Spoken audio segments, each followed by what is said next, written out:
Tuhan nggak disebutin, sholat qabli ini sholat malamnya. Siapa yang sholat malam dengan 10 ayat Al-Quran, maka tidak ditulis sebagai orang yang lalai. Artinya dia akan selamat dari kelalaian. Dan siapa yang bangun sholat malam dengan membaca 100 ayat, وَمَنْ قَامَ بِمِئَةِ ayah, kutiba minal qanitin, dicatat sebagai orang-orang yang sangat tunduk kepada Allah.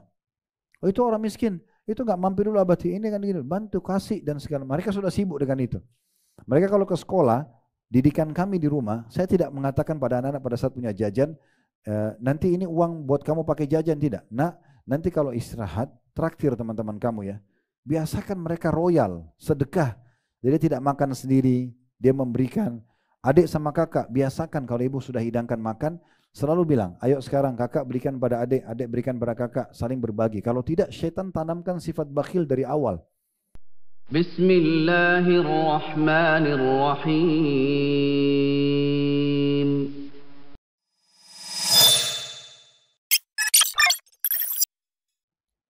Kemudian Jibril mengatakan thumma qal ya Muhammadu syaraful mu'mini qiyamul lail. Wahai Muhammad, ketahuilah kemuliaan tolok ukur seorang muslim mukmin itu bisa jadi layak jadi suami, jadi istri, jadi teman, partner bisnis, tetangga adalah solat malamnya. Wa izzuhu istighna'u anin nas. Dan kesempurnaan penjagaan terhadap kehormatannya adalah justru tidak mengemis pada orang-orang. Justru tidak mengemis pada orang-orang. Kemudian yang kesembilan, ya dari sholat malam ini, termasuk orang yang boleh kita iri yang rutin sholat malam. Kan iri dilarang bu, nggak boleh, ya. Karena kata Nabi SAW, iri, hati-hati kalian dengan hasad atau iri, karena dia bisa membakar pahala sebagaimana api membakar kayu bakar. Kalau ibu lihat ada temannya punya kelebihan fisik, punya kelebihan harta, jabatan, apalah kelebihan dia, misalnya, terus ibu iri karena berharap hilang dari dia. Supaya dia tuh jadi jelek, supaya dia jadi miskin gitu. Itu jadi haram, dosa. Malah bisa menghapus pahala kita. Sebagaimana kata Nabi, pahala itu akan dibakar dengan iri sebagaimana api membakar kayu bakar, ya gitu.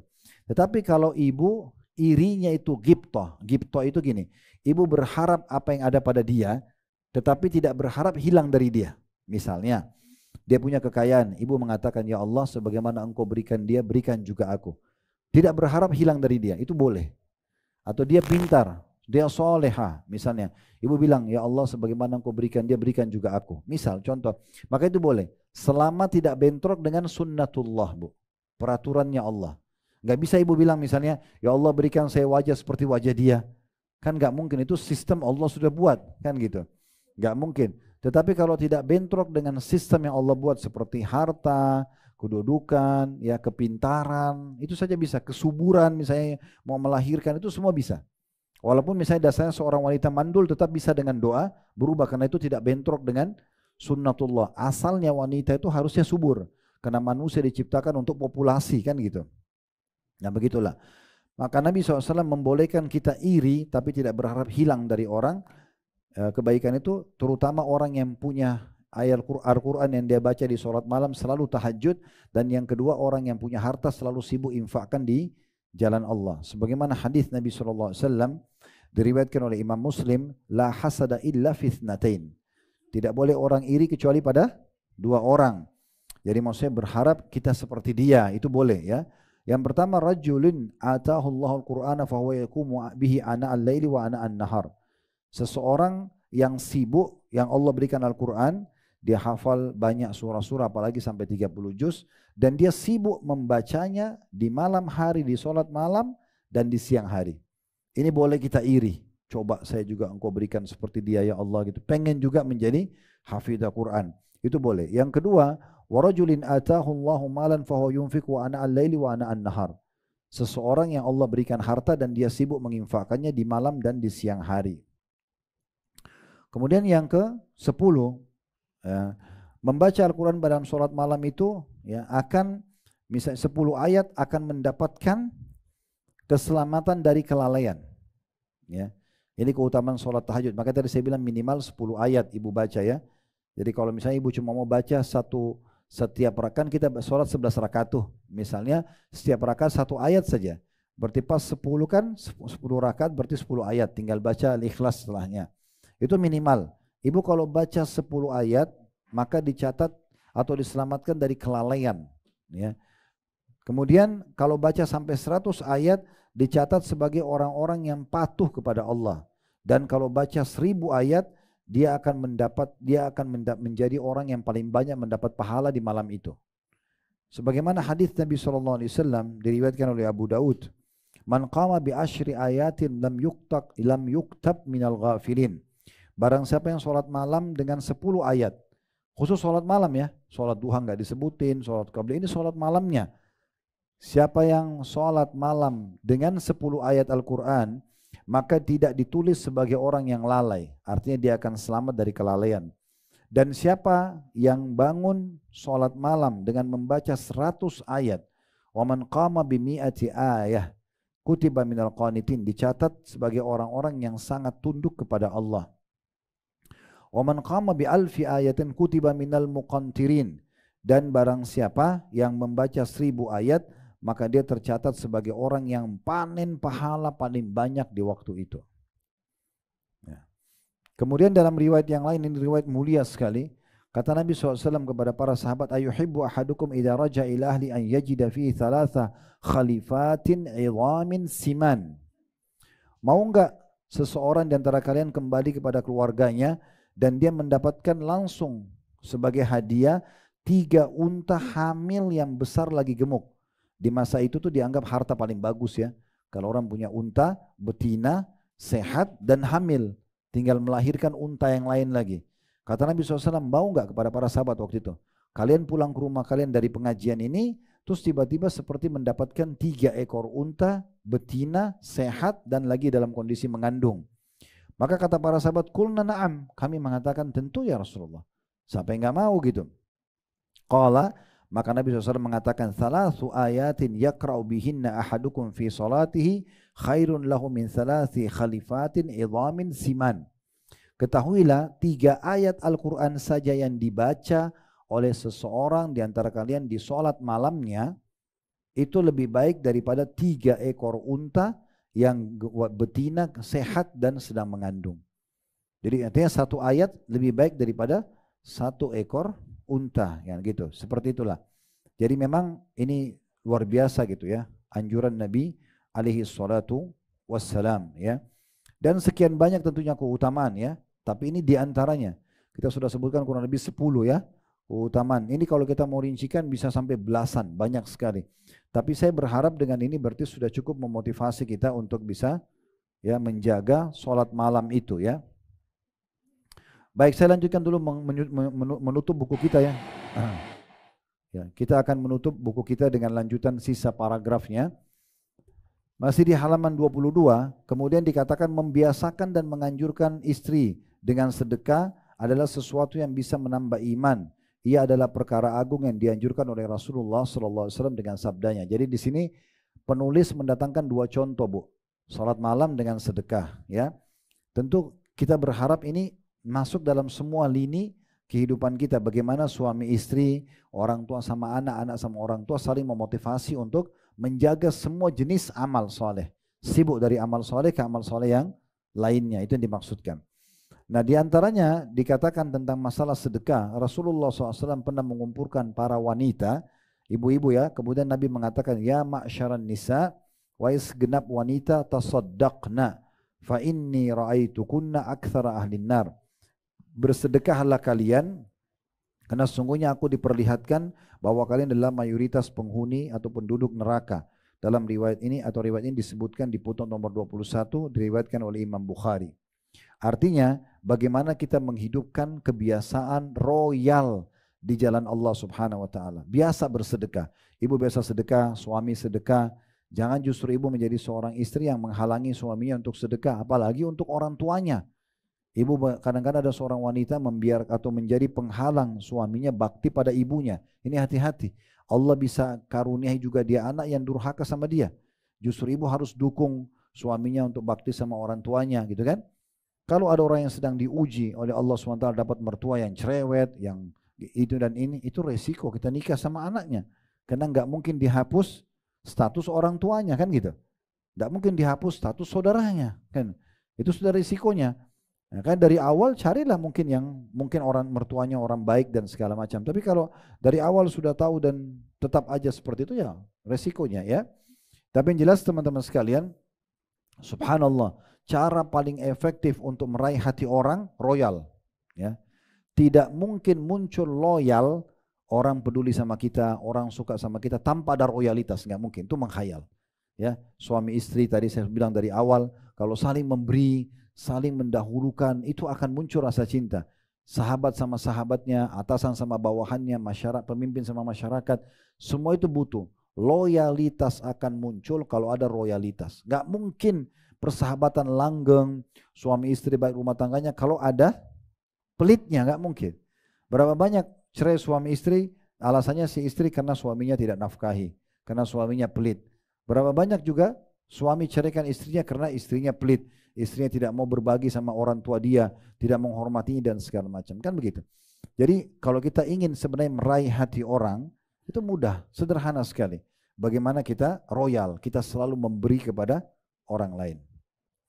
Baik, selanjutnya dikatakan, di antara ide yang bagus adalah dengan meletakkan kotak infak di dalam rumah untuk orang-orang miskin, sehingga setiap uang yang masuk di dalamnya menjadi hak bagi orang-orang yang membutuhkannya. Karena itulah bejana atau tabungan mereka di dalam rumah orang muslim. Ya. Jika anggota keluarga melihat seorang panutan yang membiasakan, ini kita tutup sampai sini dulu ya, maksudnya kita tahan sampai sini karena setelahnya tentang puasa sunnah. Tapi coba gini, biasakan kalau lagi lewat di jalan ya ada orang miskin, mampir aja kasih sebentar. Apalagi kalau dilihat oleh anak-anak, atau kasih ke anak-anak kalau lagi di mobil sama-sama. Nih anak kasih ya, biasakan aja begitu. Saya biasa kalau jalan gitu, saya suruh anak-anak, coba kita mampir. Mereka akhirnya ingatin saya kalau lagi jalan. Oh itu orang miskin, itu nggak mampir dulu abadi ini kan gitu, bantu kasih dan segala. Mereka sudah sibuk dengan itu. Mereka kalau ke sekolah, didikan kami di rumah, saya tidak mengatakan pada anak-anak pada saat punya jajan, nanti ini uang buat kamu pakai jajan, tidak. Nah, nanti kalau istirahat, traktir teman-teman kamu ya. Biasakan mereka royal, sedekah. Jadi tidak makan sendiri, dia memberikan. Adik sama kakak, biasakan kalau ibu sudah hidangkan makan, selalu bilang, ayo sekarang kakak berikan pada adik, adik berikan pada kakak, saling berbagi. Kalau tidak, syaitan tanamkan sifat bakhil dari awal. Tidak mau saling berbagi, marah kalau kakaknya ambil, adiknya ambil. Tapi kita biasakan hidupkan itu, ya, supaya yang ada adalah sifat dermawan. Kata para ulama, surga itu tempatnya orang-orang yang dermawan. Sampai seorang salaf mengatakan, dermawan itu adalah sebuah pohon di surga, ranting-rantingnya ada di dunia. Ya, siapa yang berpegang pada ranting-rantingnya dia akan dibawa ke surga. Dan bakhil itu adalah pohon di neraka, ranting-rantingnya di dunia. Siapa yang bergelantungan pada rantingnya maka dia akan ditarik ke neraka. Ya, itu masalah sedekah. Dan ini babnya panjang lebar ya. Nanti ibu bisa lihat kembali ke surah Al-Baqarah, surah nomor 2 ayat 261 sampai 274. Itu kurang lebih belasan ayat, 14 ayat kurang lebih. Ya, Allah Subhanahu wa taala menjelaskan tentang masalah keutamaan sedekah dan adab-adabnya, ya. Intinya kalau ibu mau dipenuhi kebutuhannya, dimudahkan urusannya, sering bersedekah, ya. Berapa banyak bahkan penyakit sembuh karena sedekah. Berapa banyak rasa sumpah hilang karena sedekah. Kata Nabi SAW, dawu mardakum bis sadaqah. Obati orang yang sakit di antara kalian dengan sedekah. Obat dokter itu cuma salah satu penyebabnya. Tapi kalau mau kembali kepada teori syar'i, begitu sakit kita sakit atau orang lain sakit bersedekah. Ya, ada seseorang masya Allah punya jabatan di negeri kita ini, seorang pejabat waktu itu dia lagi sakit dia panggil minta tolong saya ke rumah sakit, saya datang gitu kan. Kemudian beliau langsung bersedekah. Lalu beliau mengatakan, Ustaz, saya dengar ceramah Ustaz katanya dengan sedekah seperti ini, maka mungkin Allah bisa sembuhkan penyakit saya karena dia berharap sembuh. Saya bilang yang saya faham teori agama begitu. Dan saya yakin dengan Bapak, kalau Bapak ikhlas memberikan ini, Allah akan berikan. Dan Masya Allah sembuh benar setelah itu. Ya, Allah berikan kesembuhan. Dan berapa banyak hal-hal yang berhubungan dengan kisah ini. Di antaranya pernah ada satu orang datang kepada salafus saleh. Seingat saya dia datang kepada Sa'id bin Musayyib rahimahullah. Kemudian dia kebetulan di lututnya ada luka nanas sudah 7 tahun nggak sembuh-sembuh. Lalu waktu ditanya kepada Sa'id rahimahullah, beliau mengatakan coba cari satu pemukiman umat Islam yang butuh sumur, ya, yang butuh sumur. Kemudian dan banyak orang lain minum itu manfaatnya. Coba di sana berikan, kemudian niatkan sedekah. Lalu niatkan juga supaya penyakit kamu sembuh. Subhanallah, dia lakukan dan Allah sembuhkan penyakitnya. Sebagai penutup di sini dikatakan oleh beliau, dan juga jika anggota keluarga melihat panutan yang membiasakan puasa pada ayyamul bid atau pertengahan bulan Qamariyah, bulan Islam ya, 13, 14, 15 dari bulan Hijriyah, juga puasa hari Senin dan Kamis, puasa hari Ashura, ini dalam waktu dekat ya, Tasu'a Ashura jangan lupa ya, tanggal 9 dan 10 Muharram yang pahalanya bisa mengampuni dosa setahun yang lalu. Juga pada banyak hari di bulan Muharram dan bulan Sya'ban, niscaya akan mendorong anggota keluarga yang lain untuk mengikutinya. Maksudnya coba ibu mulai terapkan dalam diri sendiri di rumah untuk hidupkan puasa sunnah. Bukan lagi puasa wajib yang kita bicara, tapi puasa sunnah. Supaya nanti suami mungkin bisa terpengaruh ikut, anak-anak bisa ikut, dan hidupkan suasana buka puasa bersama misalnya. Pokoknya ini coba dirutinkan. Kecuali memang ada udzur syar'i ya, ada halangan ya. Kita lagi sakit, lagi ada tamu, kita enggak, itu enggak masalah, karena puasa sunnah. Tapi kalau lagi sehat, lagi enggak ada aktivitas, kenapa enggak puasa? Coba rutinkan gitu ya. Puasa itu juga sehat. Kenapa nanti ada program diet untuk tidak makan sekian belas jam, baru mau menahan diri dari makanan? Kenapa enggak puasa aja? Diniatkan kan bisa ya. Dan puasa itu ada namanya puasa sunnah muakkadah, sunnah yang ditekankan, kayak puasa Senin Kamis, Ayyamul Bid, dan ada namanya puasa tatawwu. Pernah dengar ya? Puasa tambahan. Misalnya gini, hari Selasa, ibu lagi yang rasa sehat, kebetulan belum makan, belum minum. Terus saya daripada nggak ada kegiatan juga, saya mau niat puasa aja, dekatkan diri kepada Allah. Di hari Selasa bisa, niatnya cuma puasa tambahan. Walaupun dia bukan puasa Ayyamul Bid, bukan puasa Senin Kamis ya gitu, itu boleh saja pendekatan diri kepada Allah Subhanahu wa taala. Dan ini bisa ditarik dalam semua lini ibadah-ibadah kita ya. Insya Allah kedepannya kita akan masuk nasihat ke-6, perhatikan atau perhatian pada doa-doa yang disyariatkan dan sunnah-sunnah yang berkaitan dalam rumah tentunya. Nanti ada doa masuk rumah, doa ini, doa itu, kita akan belajar lebih dalam nanti berhubungan dengan masalah doa-doa itu insya Allah. Semoga Allah ikhlaskan niat dan Allah jadikan ini sebagai tambahan amal buat kita. Semoga semua yang hadir di sini, baik offline ataupun online, hajat-hajat dunia dan akhiratnya dikabulkan oleh Allah Subhanahu wa taala, dimaafkan semua kesalahannya, diterima seluruh amalnya, dan selalu kita doakan agar negara kita menjadi negara yang aman, tentram, damai.